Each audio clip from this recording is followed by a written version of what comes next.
Welcome to Showtime All the Time. This is podcast number 6, and I'm Dennis Bickmeyer, the Executive Director of the Henrico Sports and Entertainment Authority. And today, our guest is Will Driscoll, the Executive Director of the Virginia Sports Hall of Fame. We're honored to have Will here. Will's been the Executive Director since 2019, and you've been with the Hall since 2017. So welcome, Will. Thank you for having me. Looking forward to a small event pretty soon. Yeah. We're looking forward to getting into talking about the Virginia Sports Hall of Fame induction ceremony at the Henrico Sports and Events Center, April 20th. So we're going to talk a lot about that because there's a lot of buzz going on about that. So I want to make sure, obviously, that's the main reason we're here today is to promote the upcoming event and the amazing class that's coming up, but also to hear from Will about the vision and the mission of the Hall. So I like to kind of just start there. Will, talk in general terms about the Hall. I mean, 50 years of existence. Can you give that to us in about 5 or 10 minutes? I can definitely do it in 10. I'll see if I can do it in 5. But yeah, so the Hall of Fame is the official sports Hall of Fame for Virginia. So we are the Virginia Sports Hall of Fame. There are plenty of regional halls of fame. Colleges and universities have their own halls of fame, but we are the State Hall of Fame. It's written in the General Assembly Code. We were designated official in 1996. So we are it for the Commonwealth of Virginia. And there's a lot of history there. First class was inducted in 1972. We have our next class coming up in just 12 days at the Henrico Sports and Events Center. So lots of history there, but we've kind of gone through some ebbs and flows as far as our evolution and what a Hall of Fame is. And for many, many years, we were in our home where we were founded in Portsmouth, Virginia, a physical exhibit presence that went from about 2,000 square feet to 5,000, 10,000, and ultimately to a 32,000 square foot museum in downtown Portsmouth that was open from 2005 to 2017. A lot of things happened around that time, and the museum was no longer feasible. But the board of directors at the time made the decision that the brand of the hall was stronger than 4 walls and a roof. Is an inductee only an inductee inside a building? No. So what can we do to be creative, to be innovative, and to really celebrate sports in Virginia in unique ways? And that's actually when I came along. I came along because the museum closed, and we've done events, we've done programs, we've done content, we've done community initiatives around sports. And now what we're really trying to do is to really take this to the entire Commonwealth. For 50 plus years, we have been based in our home in Hampton Roads, and we love our home in Hampton Roads. But again, we're the State Hall of Fame. What incentive or outreach have we ever given the rest of the state? And the answers, as we talked this out with our board and committees, was minimal. So we need to do more. What's really interesting and fun about this whole concept is no other state is really approaching this. Everybody is there's still a handful that are still large-scale museums, go down to the SEC states, Louisiana, Alabama, Georgia, but there's a lot that are just inductions and websites. We want to be something much different. We want to be kind of a living, breathing entity that, one, celebrates sports athletic excellence in Virginia, but also uses sports as a platform for good for our youth and student athletes. Because while we recognize the best of the best, we want to make sure that all of these other athletes understand the values and benefits of sports participation.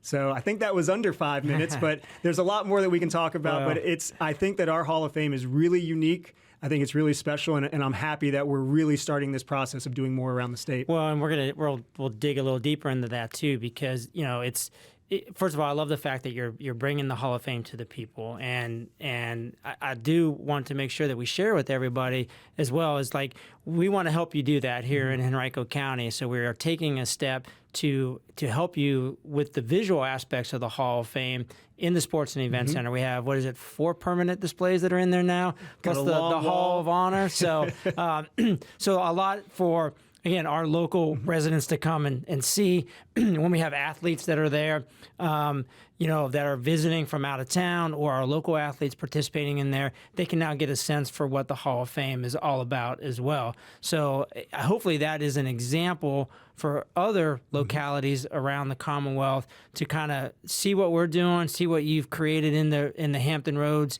area, and then take that as well. Am I on the right track with that? 100%. While we're no longer a museum, the exhibits are still a big part of our story, but we just now have multiple chapters. When I kind of explain this to people, it's exhibits, it's events, it's content, it's community initiatives, but the exhibits are really kind of the biggest evolution right now, in that since we're not a museum, what do we do with them? And that's where these conversations really started, kind of during the pandemic. The pandemic gave us time.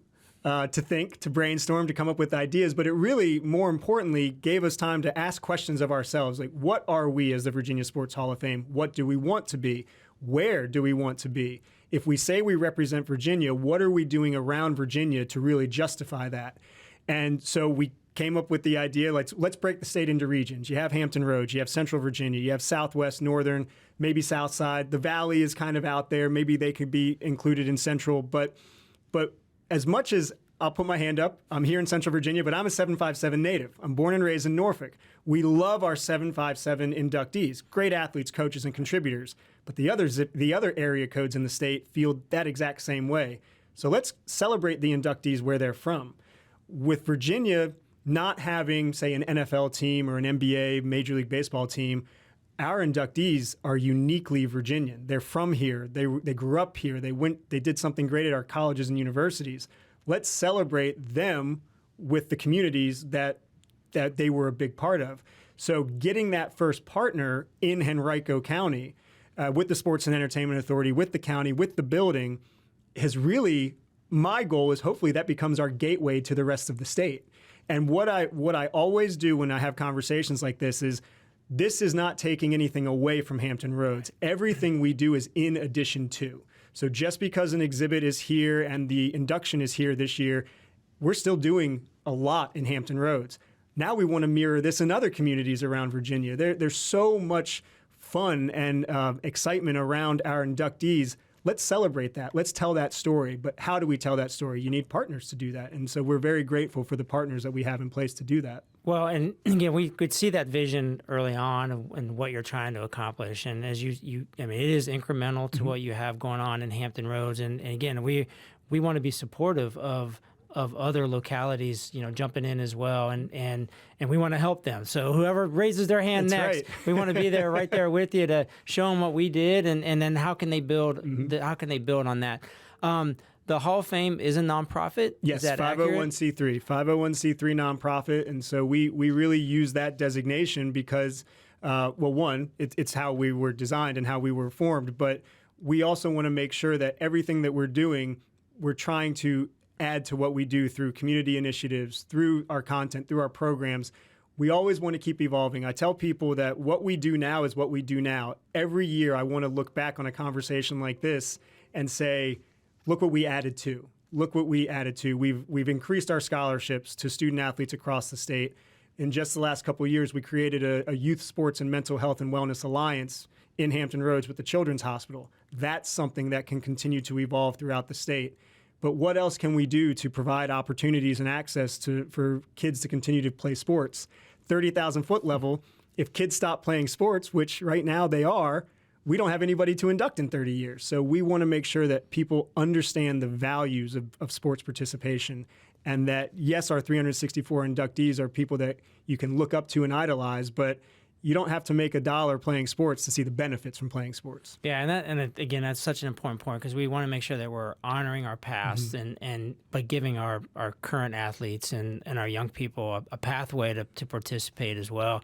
So I really appreciate what you guys are doing, like with your wellness opportunities in sports, and collectively, all of us as a sports community, we want to continue to see that pipeline of athletes that are coming along at the youth level, the rec level, whatever that may be, on into our high schools, and then certainly on into our colleges. So we appreciate the work that the Hall is doing on that. So let's shift gears now to the induction ceremony.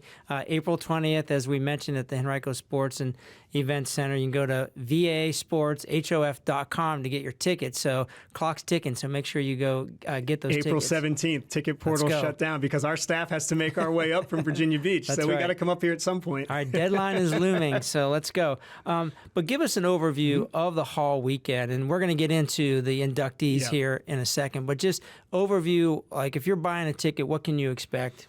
Absolutely, yeah. So a few years ago, we made the decision that we recognized that an induction banquet can go a little long. You get there, you sit down, you're waiting for everybody to get dinner, and then by the time you get to the actual speeches, you've already been there 2 or 3 hours, and you're kind of checking out at that point. So you're not really there for the reason that you're there. So we completely revamped our weekend, and now we offer 2 premier events on Saturday, April 20th. One is our Breakfast with Champions, which is our family-friendly event. That's where you want to bring youth athletes. That's where they get those engagement opportunities, so they don't have to sit through 10 speeches that in the evening. You can come and you can have breakfast with the new inductees. You can have a Q&A with the new inductees. You can have an autograph session with the new inductees. Very casual event. People always ask me, how casual? I say, I, the director, I wear jeans and probably this pullover. I want our inductees to be comfortable. I want our attendees to be comfortable. It's a fun event. We've seen some great moments since we implemented that event back in 2018. One of the first moments was in 2018, Frank Beamer is sitting next to Thomas Jones, 2 inductees that year. Coach Beamer recruited Thomas Jones. Thomas went to UVA. And the 2 of them were just jabbing each other the entire time about that. That's the kind of atmosphere that we want the breakfast to create. So there are still tickets available for that. And then you fast forward into the evening. That's where you have the pomp and circumstance. That's where you get a bit more dressed up. But that's the Hall of Fame reception and ceremony. It is not a dinner anymore, but it is a large-scale reception with plenty of food to make 2 dinners. It's just on you. You're not being served the meal. You go through the line. Open bar, free-flowing reception. So if you have a memory that you want to share with one of the class going in, go up, talk to them, share that memory, create that memory for yourself. Tell them. By the way, like I did with Heath Miller when Heath Miller went in. I'm a big Steelers fan. Exactly. So I wasn't going to miss that opportunity to talk to Heath Miller and get a photo. So you've already seen it in action. You have the opportunity. There's no velvet rope at this event. The only access point is you buy a ticket to get in. But you have these opportunities to really create this engagement with the inductees. And then what's even better about that night, too, is we usually get about 20 past inductees that attend as well. So free-flowing reception, and then once we transition to the ceremony, it's theater-style seating, so everybody's looking at the stage. You're not sitting at a round table where half of you have to turn your chair. And we go into videos that present each inductee. You then have the inductees that they give their speeches. And I always tell people, when you say there's going to be 10 speeches, I can see the eye rolls. But I always say there are 3 things that are going to happen during the induction ceremony. One is you're going to laugh, because there's always a comedian. There's always a comedian amongst the bunch. 2, you're going to think. Somebody's going to tell you about a crossroads that they reached on their pathway to success. And they zigged when they probably wanted to zag, but by zigging, they got to where they wanted to go. And 3, you're going to probably cry. There are so many emotional stories that come out from the inductees when they're thinking back about what got them to that moment, that the flood of emotion comes out. And then that carries over into the crowd. So you're going to laugh, you're going to think, you're going to cry. And I think that's a pretty good day. I think it was Jimmy V that said something pretty similar to that, right? That's right. That's right. Well, I'm looking forward to that. So let's get into the inductees. Yeah. So I see. I'm going to go a little bit of rapid fire here with you. For the UVA folks out there, I think there's 3 UVA connections, if I'm not mistaken. So let's start with Chris Long right out of the gate. Chris Long from St. Anne's Belfield High School in Charlottesville, son of Pro Football Hall of Famer Howie Long. Chris was a star defensive player at the University of Virginia, 11 years in the NFL. And when we talk about the Hall of Fame specifically, our core values are recognition, impact, and integrity. So recognition is celebrating athletic excellence. Impact, Chris Long fits this bill. Chris Long is the 2018 NFL Walter Payton Man of the Year, which is not an on-field accomplishment. It's for what he's done off the field. So Chris Long is just one of these people that one, yes, he got in because of his on-field abilities, but it's his story beyond football that really, I think, helped push the honors court over the edge to select him for induction. Yeah, I mean, great story, as you said, off the field. And then let's go to Craig Littlepage, longtime athletic director and administrator at UVA. A lot of people know that University of Virginia, top to bottom, is one of the best athletic programs, NCAA Division I, in the country. Craig Littlepage had a lot to do with that. He worked in administration there for 27 years. His last 2001 to 2017 was when he was director of athletics. In that time, 13 national championships, 76 ACC championships, most of any member school. The national championships came from baseball, came from lacrosse, came from multiple sports, and he also hired Tony Bennett. A couple of national championships there, right? So, yeah. Women's basketball is on fire right now. Yes, it is. And the third individual out of UVA is Monica Wright Rogers, yes. Right? All-time leading scorer at UVA? All-time leading scorer at UVA. And was she a teammate of Don Staley's? I'm going to get the Don Staley in there. No, not a teammate. Okay. They were about 3 decades apart. No way, really? Yeah. Okay. Gotcha. But we have to get a Don Staley mention in there as well, 2008 right? inductee. I say Virginia Sports Hall of Famer. 2008 inductee. Dawn was, I think, a 3-time National Player of the Year, 3 Final Fours, under Hall of Fame head coach Debbie Ryan, who Monica also played for. But Monica, funny story about Monica. So she's from Woodbridge, Virginia, Forest Park High School, 2006 Gatorade Player of the Year. Went on to a stellar career at UVA, just top-level defender as well as scorer. So she's the all-time leading scorer in UVA basketball history. And when we sent out the press release draft to the inductees, she came back with one note. And she said, "You have me listed as the all-time leading scorer in UVA women's basketball. While that's correct, I've also scored more points than Bryant Stith. So I'm the all-time leading scorer in UVA basketball." Good for her. And I told her, I said, that's the first and only time I'll make that mistake. Also a 3-time WNBA champion as well. It's amazing. I mean, amazing career, collegiately and professionally as well. I'm glad you mentioned that as well. But again, just there's so much happening around women's basketball. Yes. So it's great to have that connection with Yes. Monica as well. There's a lot of soccer played in our community here.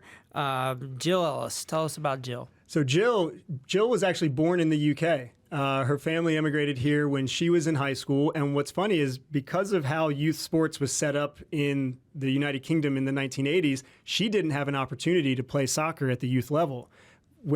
Girls were not afforded those same opportunities they are over here. But when she moved here, her family was a soccer family. Her dad was a coach. He built an academy up in Northern Virginia. So she got dialed into soccer.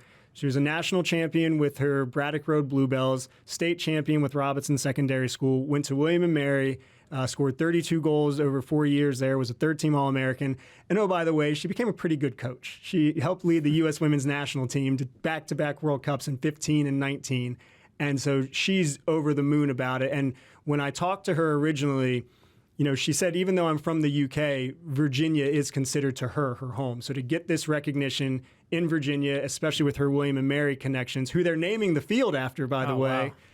She's really excited. And William & Mary crowd is very excited to celebrate her. That's great. I think she was pretty emotional when you called. Was that one of the stories you were telling about kind of her response when she was notified? She did not cry, but she was speechless. I will say that, because she has this deep connection still to the state, and it's through the Northern Virginia and William & Mary communities. And one thing that we've seen on the event side is there's a great amount of people making the trip down from Northern Virginia for this. So our tourism friends are going to really like that. But there's multiple soccer organizations up in Northern Virginia that have purchased tickets and will be here to support Jill. So it's really exciting. Well, and to go along with that, I understand the Randolph-Macon community is rallying around Hal Nunley, yes. longtime basketball coach, and I guess his coaching tree goes pretty far. It's pretty extensive as well. Tell us about Hal. So Hal is a really interesting case. So Hal was a longtime head men's basketball coach at Randolph-Macon. Actually succeeded another Virginia Sports Hall of Famer, Paul Webb. So Randolph-Macon has an insane history in Division III for men's basketball.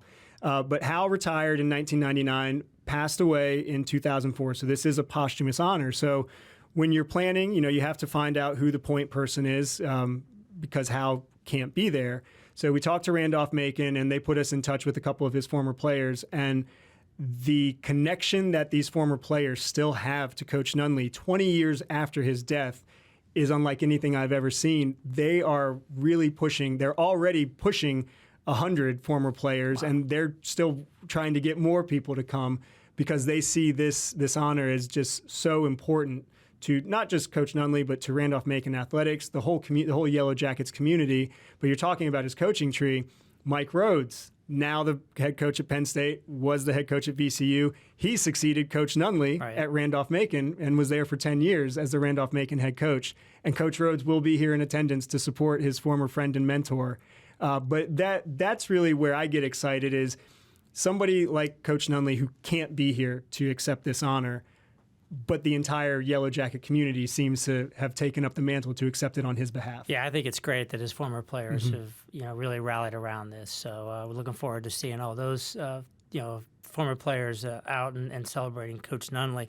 How about track and field? Let's go to LaShawn Merritt next. One of the best. I mean, one of the best that Virginia's ever had. It's 3 gold medals. 1 gold medal is hard enough. 3 gold medals, you've done something right. He's out of Portsmouth, same high school as another Olympic gold medalist, Latasha Colander-Clark. So small high school in Portsmouth, Virginia, Manor High School has produced 2 gold medalists. And they were within, I think, about 6 or 7 years of each other. But LaShawn Merritt dominated at the high school level, actually was on track to dominate at East Carolina University, but going into his freshman year in the NCAAs, he signed an endorsement contract, so that made him ineligible. And he knew what he was doing. He wanted to do that. But he was the favorite to win an NCAA national championship, but he signed the contract so he could start competing professionally. I think it paid off. 2008, 2012, 2016 Olympian, 3 gold medals, including the 400-meter individual in London in 2008. The other 2 gold medals came in the 4x400-meter relay. 23 overall medals in international competitions, 19 gold. The year he won the gold in London in the Summer Olympics, he won by almost a second. In the 400-meter, a second doesn't sound like a lot, but in 400 meters, a second is an eternity. Yeah, absolutely. It's a grueling race, too. Absolutely one of the best. For being a one-lap, one time around the track race, but it is a dead sprint for 400 meters. He's one of our best Olympians on the track and field side, and that's saying something because we have quite a history in Virginia with track and field Olympians. Well, and great timing, too, as we point towards the Summer Games in Paris this summer. So, all right, Virginia Tech, we haven't forgotten you. No. Longtime Administrator Dave Smith from Virginia Tech. So we talk a lot of times about sports being stories. Like how many Ohio State stories have you shared with your friends over the years? A ton. Sports is about storytelling. Well, sports information directors are kind of the keepers of the stories. And so when you look at how Virginia Tech went from a regional brand to a national brand. Yes, the play on the field for football was a big part of that, but somebody had to be out there amplifying that, and that was Dave Smith and the sports information crew there. And it wasn't just football. He worked with baseball under Virginia Sports Hall of Fame inductee Chuck Hartman. He worked with athletes like Del Curry and Bimbo Coles on the basketball side. He was a sports information director at Virginia Tech for 40 years, but football is where he became the primary contact in 1998, and that was right along with the ascension of Hokies football. And so some of the terms that have been shared about just him as a worker are unique, outstanding, the best. So getting a sports information director in the Hall of Fame, somebody who has an experience telling stories, helps us tell our story better as well. I'm sure some of those comments were coming from the media who work, with Dave and work with sports information directors, which takes us to our next inductee. Paul Woody is a name that's really well known here in the Central Virginia area for his long tenureship with the Richmond Times-Dispatch. I got a smile when you said his name because I've met Paul, and a lot of times the first time I meet the inductees is over through the course of this, from the time we make the announcement and the selections to now. But I've gotten to know Paul over the last 5 months, and every time I talk to him, I just laugh. He's an incredible personality, dry humor, very self-deprecating, but he was really good at what he did as well. For 40 years, he worked with the Richmond News Leader, and then when it merged with the Times-Dispatch, transitioned over to the Times-Dispatch. But he covered all levels of sport. Primarily, what he was best known for was probably being the Washington Redskins, now Commanders, beat writer, and he formed an incredible relationship with Hall of Fame head coach Joe Gibbs. Obviously, Coach Gibbs coached twice with Washington football, but he built a powerhouse in NASCAR, as you well know. Right. But it's the relationships that when you start to learn more about the individual, you see how many people in positions of power like that respected him, especially with how media is viewed today. That's not always the case, but Paul is somebody that up through his retirement in 2019 always maintained that respectability from the subjects he was covering. He also won quite a few awards as well, 15-time Pro Football Writers Association award, 10-time Virginia Press Association, so he knew what he was talking about. I keep referring to him as the written voice of sports in Central Virginia, and for 40 years he was. And there's 2 other honorees, again, kind of special recognitions, if I'm stating that correctly. Tell us about Rick Jeffries from Special Olympics. 36 years of Special Olympics, 22 years as president. If you got him on, it might be the longest podcast you ever do. I can promise you that. But, you know, I mentioned it briefly earlier, but our core values are recognition, impact, and integrity. And we really like to look at the power of sports as well as the great athletes that are on the field. And I don't think there's an organization, or at least there are few organizations that tap into the power of sports better than the Special Olympics. And when you talk about somebody like Rick Jeffrey, who was able to grow Special Olympics Virginia into one of the best in the country at the state level, for a state that is in the middle of the country as far as population and resources go, it's such a special story. And you start talking to people who worked with Rick, and again, it's similar to Paul Woody. A lot of the same superlatives, a lot of the same descriptions, but he's as passionate an individual as I've ever met.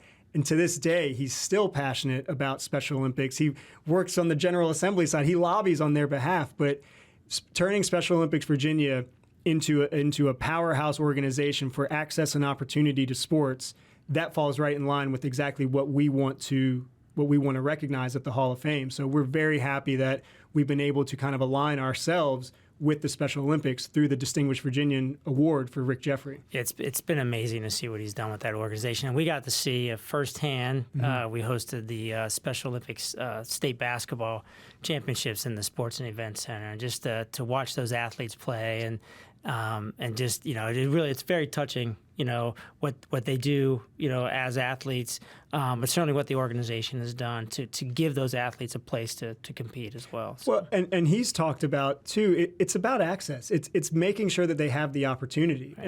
and that's what we've talked a little bit about. Is you might not ever make a dollar playing sports, but there are so many values that come from that participation. We got to make sure that those opportunities are there. And kudos to Rick and Special Olympics and the team that continues, you know, after Rick has left Special Olympics, that keep those opportunities flowing. For sure. And then we've got one other recognition, right? This is a special moment of the year, or so it's called the Sports Person of the Year Award. It's called the Sports Person of the Year Award, and the reason why we created it is, by general definition, when you say Hall of Fame, it denotes history.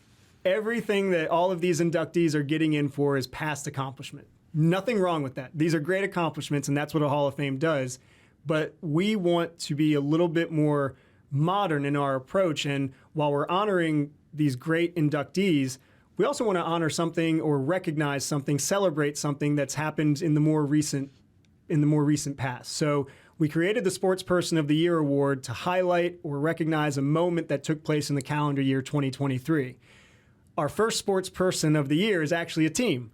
The Norfolk Tides in AAA baseball just had an amazing season, start to finish. They were the best team. They won the International League. Then they went on to win the AAA National Championship. They're actually doing pretty well to start the season right now as well. They have they're very blessed with a fortunate, a loaded pipeline to the Orioles as their AAA affiliate.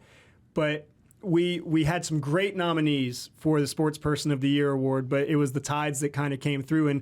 And why I enjoy this is it's bridging the past to the present, and then our community initiatives is kind of taking us to the future of sports. So a Hall of Fame is now touching every single facet of sports in Virginia, past, present, and future. And I'm excited, and the Tides are excited. They did say it would be the first year that we're in Central Virginia that the Norfolk Tides are going to win the Sports Person of the Year. But hey, they're coming up. They're out of town that weekend, so they're all coming up. Oh, we look forward to having them here. So again, great accomplishments, great stories will be told. Looking forward to a tremendous event on April 20th. So again, breakfast the morning, those tickets are available, as well as the induction ceremony that evening. So we're looking forward to honoring all of these inductees and again, being partners with the Virginia Sports Hall of Fame. So thank you. Thanks for being here, but we're not done yet. So one of our traditions here is you get to tell a little show and tell, all right. Something from your sports world, something, piece of memorabilia. Looks like you brought a few things here for us. So a couple of stories, and then I'll share mine. So the first one is, and I just find this hilarious. It's a Jose Canseco signed baseball. So even though I'm a Red Sox fan, when I was a kid, the Bash brothers were at their peak powers. However they got those powers, we won't get into that. But they were at their peak powers, And so I wrote a letter to Jose Canseco as I think a 7 or 8 year old, inviting him to Thanksgiving dinner at my house. Never got the letter back. But because of that, and this ball is not from Jose Canseco, but my grandfather, who's a huge Red Sox fan, he's from Boston. He knew how much I loved Jose Canseco. He was at a Red Sox game and got Jose Canseco to sign this ball for me. So that's where the Jose Canseco thing comes in. But hey, I'll still keep that invite open. Oh, absolutely. I bet his stories now are even better than they were back then. No doubt, no doubt. But this ball right here on the little red pedestal is actually it's signed by the 1986 Boston Red Sox. So famously, they lost in the World Series to the Mets. And you can see one of the prominent signatures right there is Bill Buckner. But it's signed by everybody: Roger Clemens, Wade Boggs. Funny story about this. So I'm a huge Red Sox fan because of my familial connections to Boston. But when I got this ball as, I want to say, a 5 or 6 year old, we almost had a Sandlot beast moment where I didn't realize at that time that, a signature baseball is kind of off limits. It's just there for show. So my friends and I, we were outside throwing the baseball around, went over somebody's fence. We couldn't get over the fence because we were only 6. So I said, I got a ball inside. So I go inside and get this ball, and we start playing catch with it. And my mom, who's not a huge sports fan, but she knows, having grown up with my grandfather, that's a no-no. She comes out and she just snatches that ball and puts it back on this little pedestal. So there's a little bit of wear and tear on it, but still a funny story, especially connecting it to The Sandlot, which is a great movie. That is fantastic. I'm glad it was preserved, though. So now you just got to get it behind some plastic or some glass or something. So, all right, well, I wanted to connect mine back to a Hall of Fame, and in this case, it is the National Football Pro Football Hall of Fame. So I was honored in 2001 to be a guest of an inductee, Jack Youngblood. So I worked for the Rams, and Jack was done playing at the time when I worked for the Rams, but he was our radio broadcaster and was a special advisor to the team and actually became like a big brother to me. So we traveled together when the team was, on the road, spent a lot of time together, spent a lot of time around Rams Park together.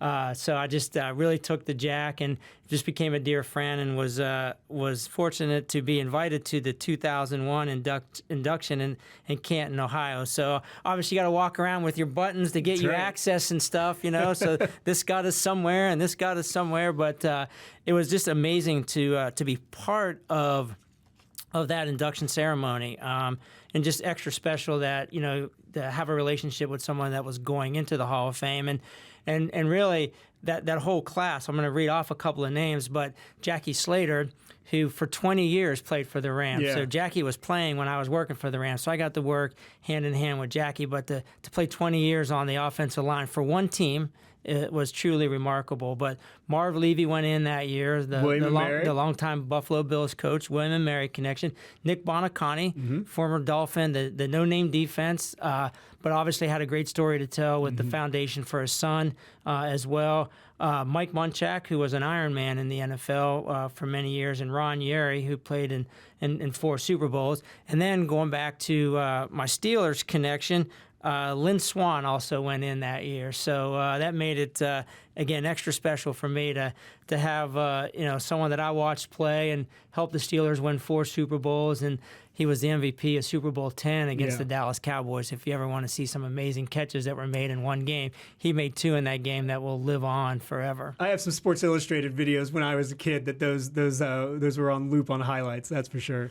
So it is it's amazing to that I save this memorabilia as you have to be able to go back and reflect on the past. But real quick, 13 Virginia Sports Hall of Famers are also in the Pro Football Hall of Fame. The most recent was Rondé Barber last year. Great point. I'm glad you brought that. And that just, again, shows the impact of the athletes in Virginia, because they're not just in the Pro Football Hall of Fame. We've got Major League Baseball Hall of Famers, NBA Hall of Famers. Over 90 are in their national or international halls of fame. That's fantastic. It's spectacular. And many more to come. Hopefully, absolutely. So, well, again, I can talk about this stuff all day. I'm excited for April 20th. We're so happy that you're here. We're happy that we're able to help spread that message of the Virginia Sports Hall of Fame. And we challenge the other localities out there, north, west, southwest, south. Come see what we're doing. We'd love for someone else to pick up the ball as well, and certainly, you know, and appreciate what the 757's done for the Hall as well. So I'll give you the last word to give that last plug to get everybody out there April 20th. Absolutely. Well, first of all, it's no longer an idea; it's now an activation, That's right. and we're so grateful to the county, to the Sports and Entertainment Authority to give us that, because once the event's done, the exhibits are still there. So we got to figure out what's next, and that's on us to work together to do that. But we want to make sure that we're part of the sports community now. But the induction, 51st induction, first ever in Central Virginia. I encourage everybody, take the opportunity, come out to both of the events. You'll have fun. That's the one thing I can promise. I can't promise what will be said, but I can promise that you will have fun. You'll have an opportunity to make a memory, and you're going to get to see some great champions. I mean, these are national champions, international champions, world champions. So I'm excited, stressed, because it's our event, but you know, it all comes together in the end, especially with good partners, and so we're looking forward to it. So April 17th is the ticket cutoff date. April 20th are the events, and we're 12 days away. So That's I'm right. ready. We'll push that ticket link out there as well. So we also have a gift for all of our guests, our Henrico Sports and Entertainment mug and Showtime all the time. So think of us when you're having your morning coffee. Absolutely. All right. Appreciate everyone. Thank you all for listening.